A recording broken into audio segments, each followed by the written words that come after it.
you're obliged, any author I imagine is obliged to call on his stock, private stock.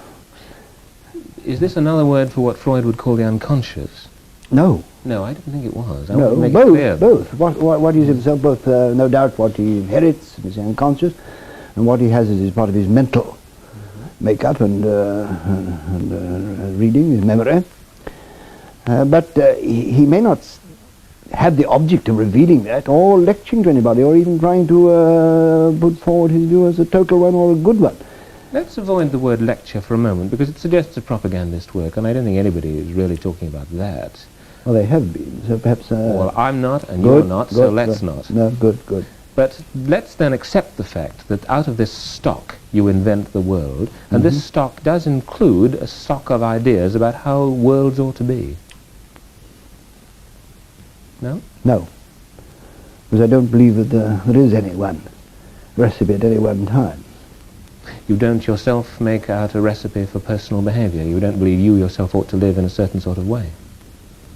Ah, well, but I thought you were talking about worlds, when I thought you were thought to fact, for instance, that a lot of kings, and obviously the hereditary principle is a strong thing, and so on, but... well, let's be plain. For instance, in this particular world that you have invented, the hereditary principle is very strong. Yes.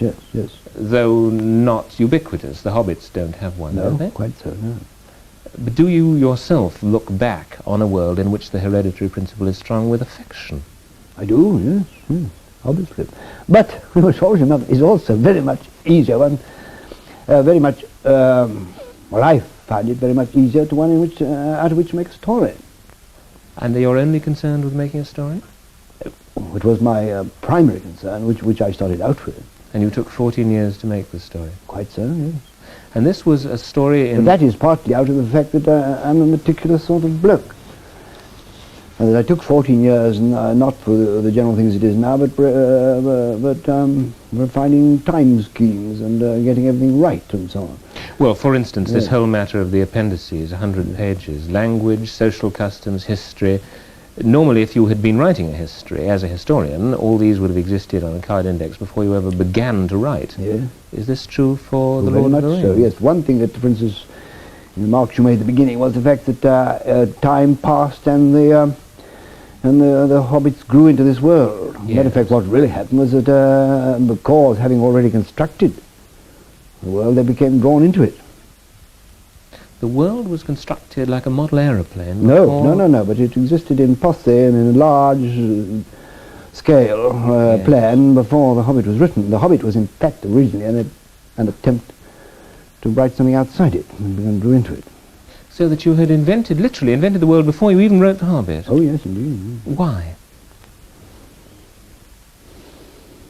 Why, I don't think so. I could not really think why one wishes to create a thing like that. Well then, all right, how? What started it? There must have been a point at which quite suddenly, like God, you chose to make the world like that. I was going to use that illustration. I don't have his lesson. Because, as I've said elsewhere, I think that if you wish to push me back into what semi-theological or philosophical, I think because being made by a creator, one of our natural faculties is wishing to create. But since we aren't creators, we have to sub-create. That's to say, we have to rearrange the primary material in some particular form which pleases us, which it isn't necessarily a moral pleasing, it's partly aesthetic pleasing. Then you make this distinction between what pleases aesthetically because it's balanced and what pleases morally. God, we may assume, made a moral rather than an aesthetic choice. Is this too great an assumption? It's one which required a very long time to debate, but I should have thought that we are dealing with something which we're only looking at facets of one whole, but certainly an aesthetic whole is surely, an aesthetic facet is as strongly to be predicated as a moral one. In this world that you yourself have made, the complexities that exist mostly, it seems to me, outside the creatures of the world. There is an absolute evil and there is an idea of absolute good. Would you agree? Mordor, after all, is a principle of absolute evil. I don't believe in absolute evil, but I do believe in absolute good. Yes. Let's say... If you don't believe in absolute evil, why did you create the Dark Lord, who seems to be the apotheosis of it? But he said in the book that he himself was not evil to begin with. He fell. Then, like Lucifer. Yeah. So you're... Well, he's several stages down from Lucifer. You do believe, then, that there can be a state of absolute good from which most people do fall? It's said, for instance, there's no religion in the book. There isn't, for reasons which are partly aesthetic, partly auctorial, and partly the history. This book, so-called Lord of the Rings, comes at the end of a long series of stories I've created in which the situation would be explained. Why there were no, for instance, churches, rituals, and temples, and so on. Yes, but sure, to read into the book a kind of allegory of the H-bomb. What is said somewhere in the book is that the One Ring is a power so enormous that even if a good man were to use it against a bad, it would corrupt the good man. But that is a thing which other people have arrived, other views, other people arrived at long before the H-bomb was invented. Also, I may say that I began building the stories in which the Dark Lord when I was an undergraduate. They were already in an advanced stage. During the First War, the H-bomb hadn't been heard of.